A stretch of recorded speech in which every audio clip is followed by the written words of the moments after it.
Assalamualaikum warahmatullahi wabarakatuh. Rahayu Sagung Dumadi. Kembali lagi di Gajah Mada bagian ke-26. Dengan semena-mena para prajurit yang kehilangan kendali itu memanfaatkan keadaan. Pendek kata, pemberontak yang menang perang itu malah menjelma menjadi penjara dan perampok sebuah rumah di sudut kota digedor. Dengan sangat ketakutan, pemilik rumah itu membuka pintu. Demikian pintu dibuka dengan beringas. Para prajurit yang mendapat tugas melaksanakan penggeledahan itu menerobos masuk. Semua sudut ruang dan bahkan kolong bawah tempat tidur diperiksa dengan cermat. Jika tidak menemukan apa yang dicarinya, maka persoalan dengan gampang berbelok arah. Kau menjijikan jaya negara? Dengan sangar prajurit pemberontak itu bertanya. Tentu saja pemilik rumah itu ketakutan dan tidak mampu menguasai diri. Pemilik rumah yang sudah tua itu gemetar. Tidak, Tuan, jawab pemilik rumah yang ketakutan itu. Kami tidak tahu apa-apa. Di dalam hati prajurit itu sebenarnya percaya dengan ucapan laki-laki tua itu. Tetapi ada sebuah hal yang sungguh menarik perhatiannya. Di sudut ruang, seorang gadis yang mungkin anak atau cucu kakek tua itu berdiri dengan amat ketakutan. Kecantikan gadis itu amat menarik perhatiannya. Semua keluar dari ruangan ini. Aku akan menanyai semua penghuni ini satu persatu. Kumulai dari gadis itu. Ayo, yang lain keluar. Yang terjadi kemudian adalah nasib malang dan nista yang sangat menyakitkan bagi gadis itu. Aib yang menimpanya menjadi mimpi sangat mengerikan. Mimpi buruk yang tak akan dilupakannya sampai kapanpun. Bahkan jika boleh memilih, gadis itu merasa tak ada gunanya lagi hidup di dunia ini. Dan apa yang terjadi itu merupakan gambaran yang terjadi di kota raja. Malam itu menjadi malam yang benar-benar menakutkan. Penggeledahan dengan dalih mencari jaya negara itu berubah menjadi perampokan dan pemerkosaan. Keadaan itu dimanfaatkan mereka yang memiliki kepentingan pribadi, sakit hati pribadi, atau dendam pribadi. Yang terjadi itu tak lepas dari perhatian para bayangkara. Sebenarnya lah Gagak Bongol beserta segenap anak buahnya telah menyusup kembali ke kota raja. Mereka mengamati perkembangan yang tengah berlangsung dengan riuhnya. Perbuatan Rakuti benar-benar biadab, Gagak Bongol berkata dengan amarah yang terpaksa harus ditelan. Orang yang harus bertanggung jawab atas segala kekacauan yang terjadi ini adalah Rakuti. Pemerkosaan yang terjadi, perampokan, dan semua penjarahan, semua perbuatan biadab itu dilakukan oleh kaki tangannya. Kita melihat Rakuti sama sekali tidak mencegah perbuatan biadab itu. Sebenarnya lah, para bayangkara benar-benar merasa sedih melihat perkembangan yang sungguh sangat mengerikan itu. Tatanan yang ada menjadi rusak. Para prajurit yang mestinya menjadi pengayom berubah menjadi pagar makan tanaman. Apa yang harus kita kerjakan? Bayangkara Gagak Enggon memecah keheningan. Apakah kita akan mendiamkan keadaan ini? Bayangkara Singaparepen dan Bayangkara Riung Samudra mengebalkan tangan. Perbuatan liar para petualang di bawah kendali Rakuti itu sungguh biadab dan sulit untuk bisa diterima. Kita tak bisa tinggal diam, ucap Singaparepen. Kita harus melakukan sesuatu untuk melindungi orang-orang yang tidak bersalah itu dari perbuatan keji itu. Gagak Bongol mengangkat tangannya meminta perhatian. Para bayangkara diam. Sebagaimana pesan Kakang Gajah Mada, berbicara Gagak Bongol, besok malam kita akan menyusul Kakang Bekel dan Tuanku Jaya Negara Kekrian. Malam ini kita masih memiliki waktu untuk bermain-main. Kita manfaatkan waktu yang ada itu untuk menjadikan Rakuti makin pusing 7 keliling. Karena berhadapan langsung kita tidak mampu, maka cara yang harus kita tempuh adalah menghadapinya dengan bergerilya. Setidak-tidaknya para prajurit yang melakukan penggeledahan dengan semena-mena itu harus kita beri pelajaran. Kita berpencar. Selanjutnya, kita masing-masing bertanggung jawab terhadap keselamatan diri kita sendiri dan keselamatan Bayangkara seutuhnya. Jika ada yang tertangkap, jangan berkhianat pasukan secara keseluruhan. Hal lain yang tidak kalah penting adalah cari keterangan nasib Mahapati Aryatada. Kita berharap, moga-moga Rakuti tak menjadi gila dengan membunuhnya. Jika Mahapati Tada masih hidup, kita upayakan semua cara untuk membebaskannya. Para Bayangkara sependapat dengan usulan Gagak Bongol. Mereka pun berbencar berbagi tugas meredam sepak terjang para prajurit Jalayuda yang telah berubah menjadi penjara, perampok, bahkan pemerkosa. Para Bayangkara bergerak berkelompok-kelompok dengan amat gesit. Mereka berlarian tanpa menimbulkan suara untuk kemudian lenyap entah kemana. Di malam hari, Bayangkara mampu bergerak, tidak ubahnya hantu itu sendiri. Lembang Laut juga akan memisahkan diri, namun Gagak Bongol mengamitnya. Ada apa? Bertanya Lembang Laut. Aku mempunyai sebuah gagasan. Gagak Bongol berbisik. Bagaimana kalau kita menyusup ke istana? Lembang Laut memandang Gagak Bongol tak berkedip. Istana dijaga sangat ketat. Kita melihat sendiri bagaimana Rakuti yang gila itu membentengi istana dengan kekuatan berlapis-lapis. Nyaris tak ada celah yang bisa kita gunakan untuk menyelinap. Tidak mungkin kita masuk ke istana, jawab Lembang Laut. Gagak Bongol tersenyum. Kita masuk melalui lorong bawah tanah itu. Jika Rakuti ada di bilik Tuanku Jaya Negara, kita bunuh Winesuka gila itu di sana. Apabila kita berhasil, sama halnya kita berdua mengakhiri perang ini. Lembang Laut tersenyum. Lembang Laut merasa gagasan itu sangat masuk akal dan bisa dikerjakan. Namun, Lembang Laut juga melihat mencoba menerobos masuk ke istana melalui lorong bawah tanah itu sangat berbahaya. Seandainya mereka terjebak ke dalam lorong, maka habislah mereka.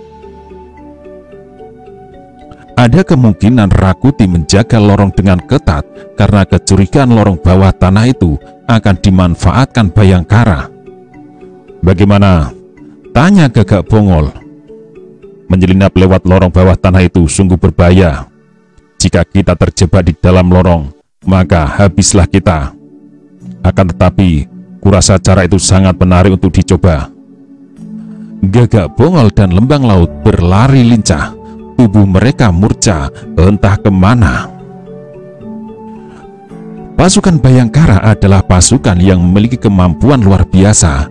Dalam pembentukannya, tidak sembarang orang bisa menjadi pasukan ini. Diperlukan persyaratan-persyaratan khusus serta gemblengan yang keras, sehingga secara pribadi prajurit Bayangkara memiliki kemampuan melebihi kemampuan prajurit pada umumnya. Di bayangan gelap malam, tidak ada jejak yang mereka tinggalkan. Sebaliknya, mereka memiliki ketajaman mata dan pendengaran tak kalah dari burung hantu. Maka, yang kemudian terjadi adalah sebuah peristiwa yang mengagetkan. Sekelompok prajurit kaki tangan Rakuti telah berbuat keji. Di sebuah rumah, mereka tidak hanya menjarah seorang saudagar yang memiliki anak gadis menjadi bulan-bulanan perbuatan mereka. Gadis malang itu diperkosa bergilir.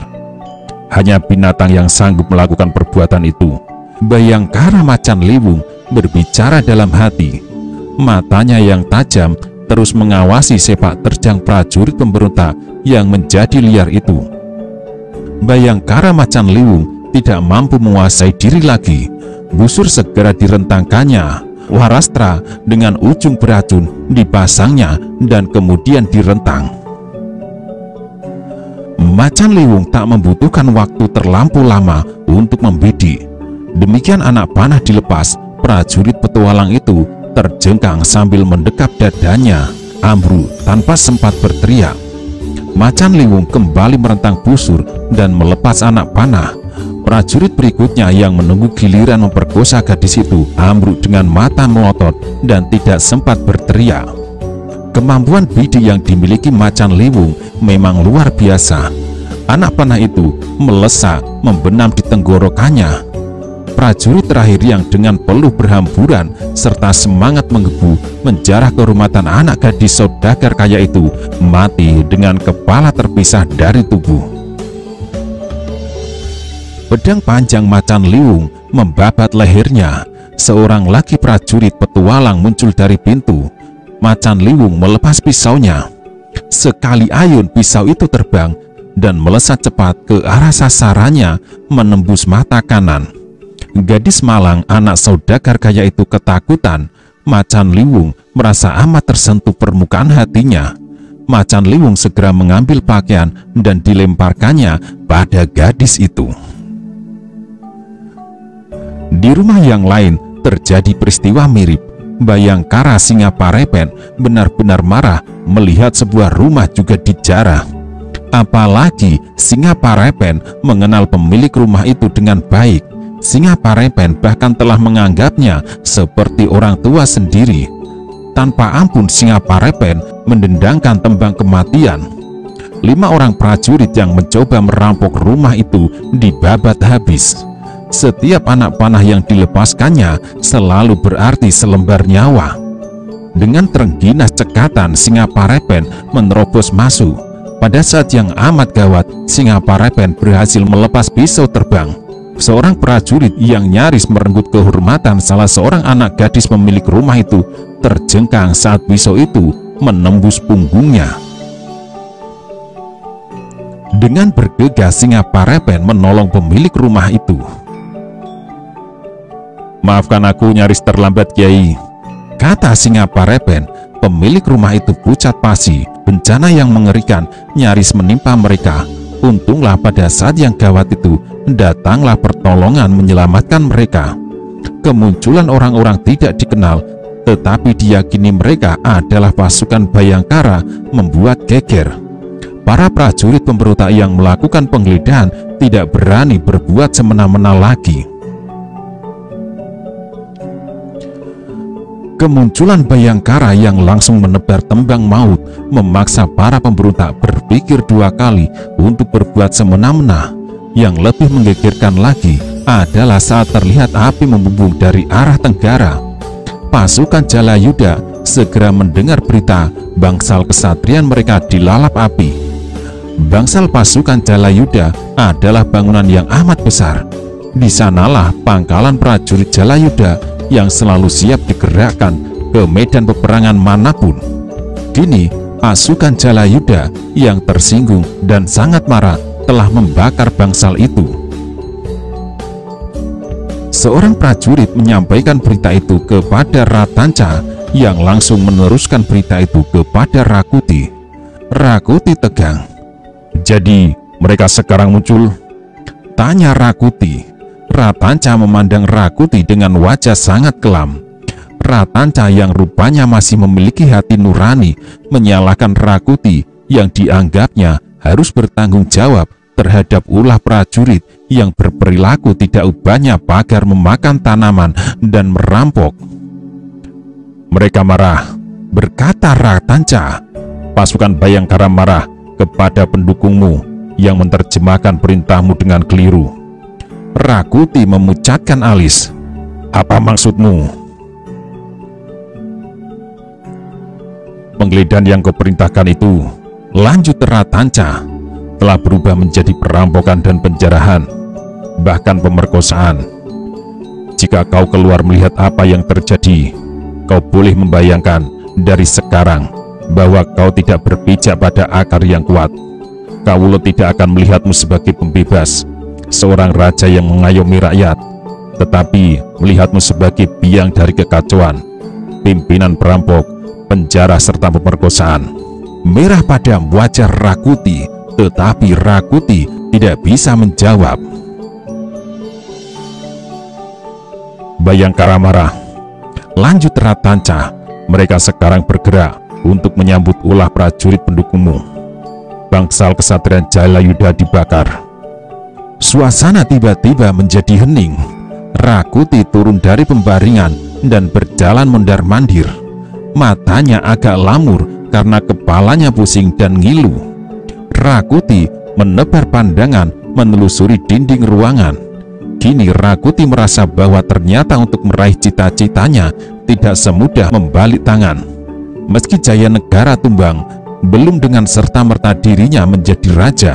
Masih ada duri dalam daging, masih ada bisul yang mengganjal pantat. Apalagi kini pada malam pertama setelah ia berhasil mengusir Jayanegara dari istana, di luar sana Bayangkara berkeliaran membuat kekacauan. Bahkan Rakuti akhirnya merasa di luar sana Bayangkaralah yang berkuasa. Di dalam istana dirinya lah yang terjebak, tak bisa berbuat apapun dengan leluasa. Untuk menjadi raja harus mendapat dukungan dan pengesahan, tidak sekedar menggulingkan Jayanegara. Apa artinya kau menjadi raja apabila rakyat memusuhimu? Mereka memusuhimu karena perasaannya kau lukai. Bagi mereka, pemerkosaan, perampokan, dan penjarahan yang terjadi adalah karena perintahmu. Segala macam bencana yang sedang mereka alami, bagi mereka, kau penyebabnya. Ratanca berhenti sejenak untuk memerintahkan bahwa Rakuti yang makin beku. Ratanca tersenyum agak sinis. Itu yang aku maksud. Kau tak mengakar kuat. Lanjut Tanca. Sebagai pohon, kau hanya batang yang gampang ditiup angin. Percayalah, jika kau tidak segera berbuat sesuatu, maka akan tiba saatnya gelombang datang menerjang. Bayangkara akan mengadakan pembalasan. Bayangkara tak akan tinggal diam. Wejangan itu membuat Rakuti menggigil. Rakuti benar-benar marah karena merasa muak. Akan tetapi, Rakuti memang tidak bisa membantah kebenaran ucapan Ratanca. Meskipun tidak senang, Rakuti memang harus melihat kenyataan Sri Jayanegara lolos dari cengkramannya. Karena Jayanegara masih hidup, rakyat masih berharap Jayanegara akan kembali menduduki kekuasaannya yang diwarisi dengan sah dari ayahnya, Sri Kertarajasa Jayawardhana. Rakuti juga tidak mungkin mengabaikan perasaan rakyat yang terluka. Segenap prajurit yang mestinya melindungi malah merampok dan memperkosa. Hal itu akan menjadi bumerang yang menyulitkannya di kemudian hari.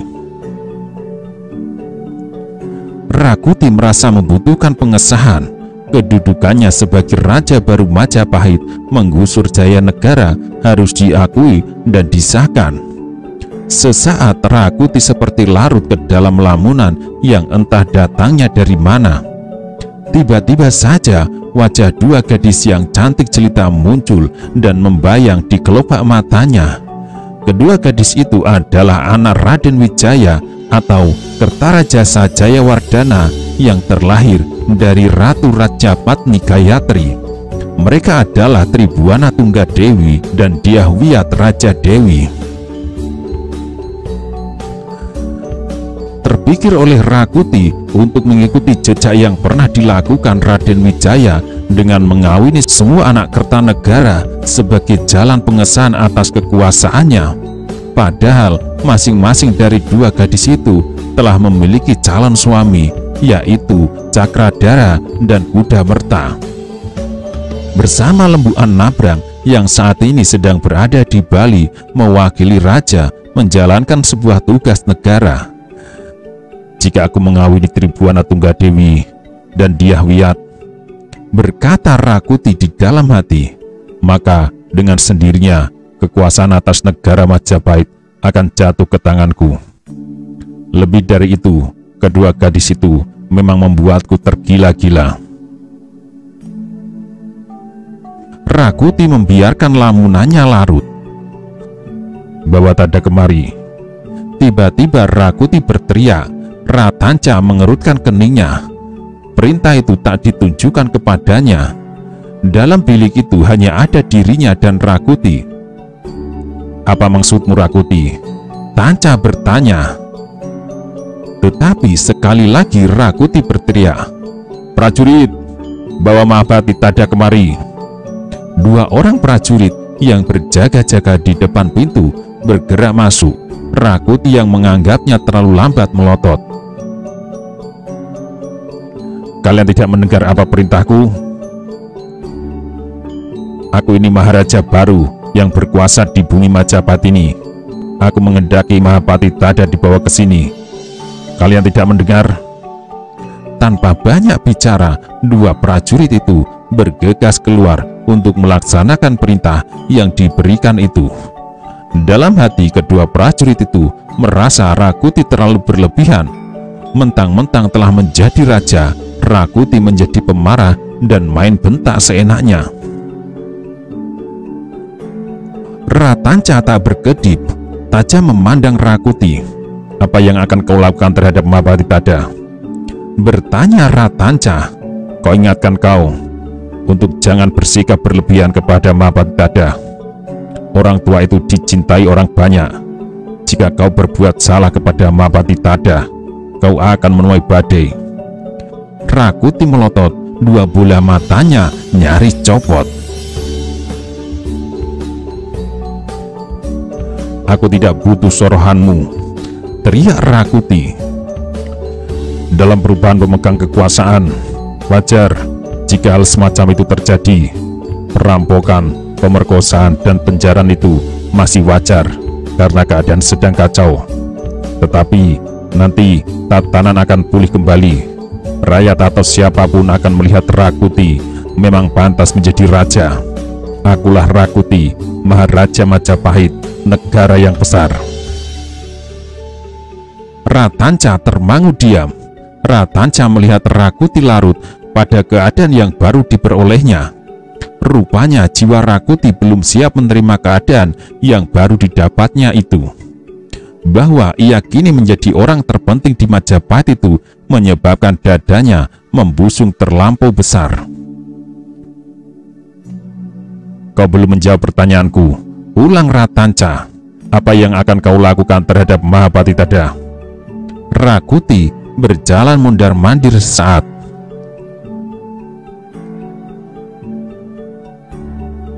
"Akan kuminta Paman Arya Tada untuk mengesahkan kedudukanku.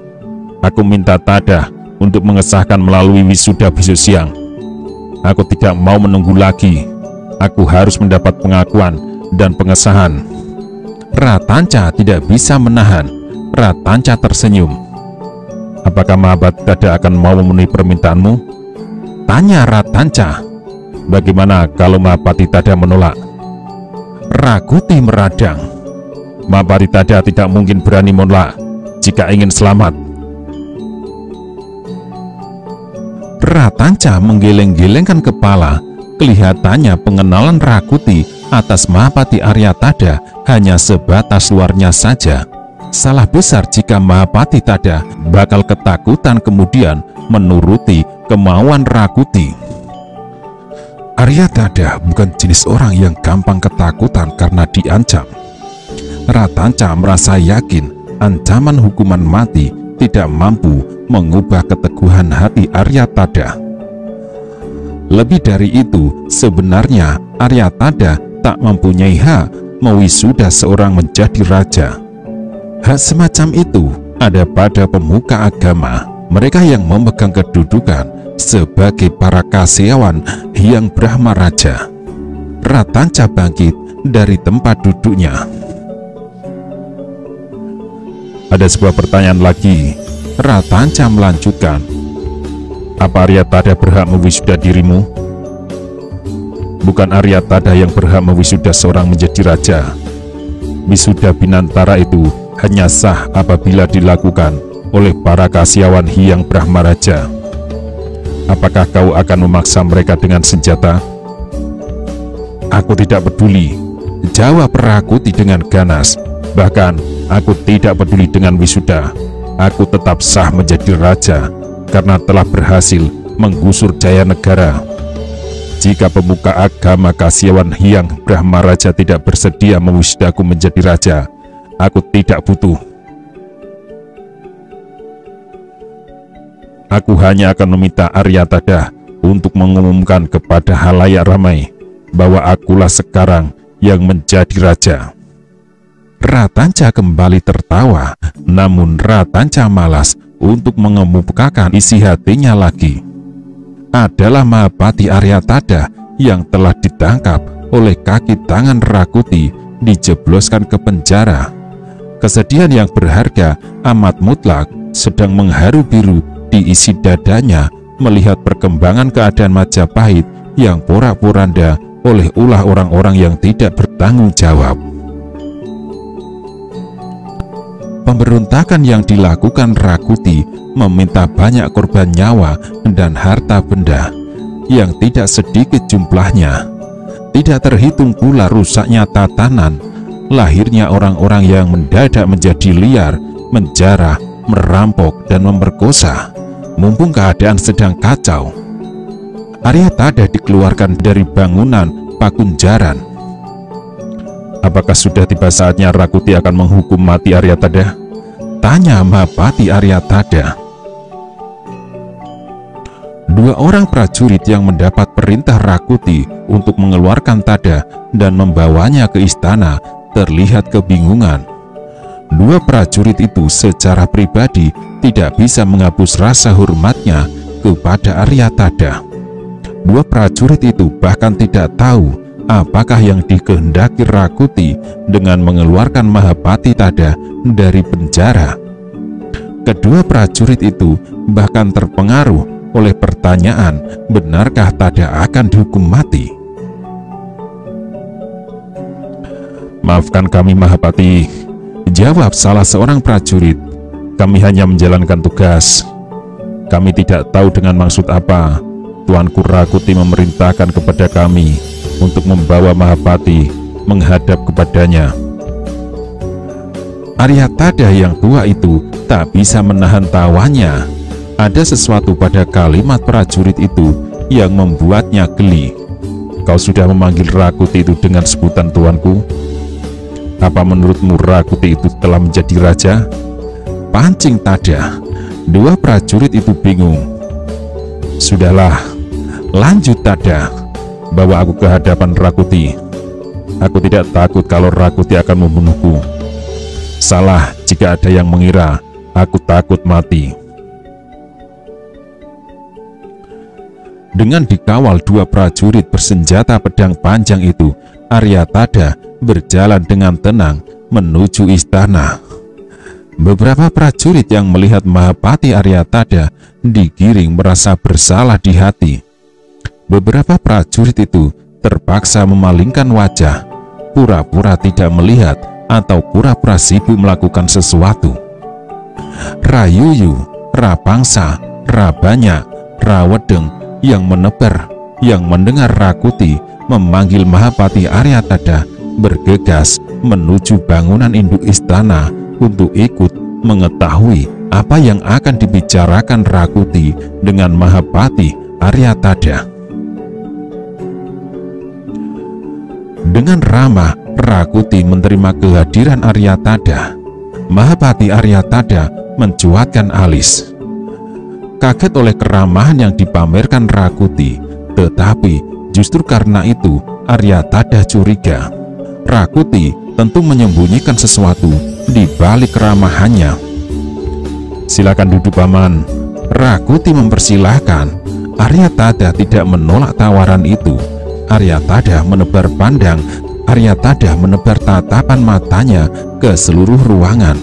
Ada sepasang hiasan dinding yang terbuat dari gading menjangan. Lalu hiasan kulit harimau loreng di dinding bersebelahan. Mahapati Aryatada tersenyum melihat meja batu di sudut ruangan itu. Di bawah meja itu Mahapati Aryatada tahu terdapat sebuah lorong bawah tanah yang tentu telah dimanfaatkan dengan baik oleh Gajah Mada dan upayanya menyelamatkan Srijaya Negara yang di masa mudanya bernama Kologemet. Sekian tahun yang lalu, Aryatada yang memiliki gagasan membangun terowongan penyelamatan itu. Aryatada pula yang memimpin pembangunannya. Siapa mengira lorong bawah tanah itu terbukti harus dimanfaatkan oleh salah seorang Raja Majapahit menyelamatkan diri ketika terjadi pemberontakan.